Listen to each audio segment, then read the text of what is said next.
السلام علیکم ورحمۃ اللہ وبرکاتہ۔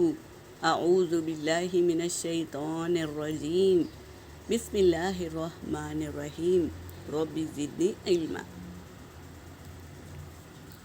بہترین رزق دینے والے سے رزق مانگنا اللہ کو بہت پسند ہے کہ ہم مانگے۔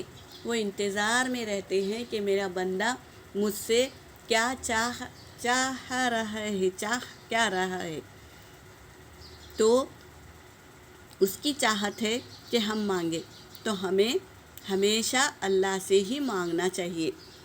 جیسے یہ دعا ہے سورہ مائدہ کی آیت نمبر 14، وَارْزُقْنَا وَأَنْتَ خَيْرُ الرَّازِقِينَ۔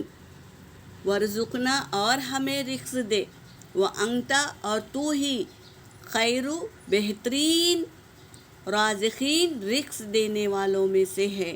تو یہ الفاظ کو ہم جتنی بار بولے کم ہے، کیونکہ وہی ہم کو رزق دیتا ہے، تو اسی سے مانگیں گے۔ اور مانگنے والے کو اللہ پسند کرتا ہے، تو ہماری عادت ہونی چاہیے کہ ہمیشہ ہم مانگتے رہیں اللہ سے۔ کبھی ہدایت مانگے، کبھی عافیت مانگے، کبھی خوشنودی حاصل کرنے کے لیے اللہ کی تعریف کرے، اور کبھی رزق مانگے۔ مانگتے ہی رہنا ہے کہ اللہ کو مانگنے والی ذات بہت پسند ہے، کیونکہ وہ دینے والا ہے، اس لیے ہمیں ہمیشہ اللہ سے مانگنا چاہیے۔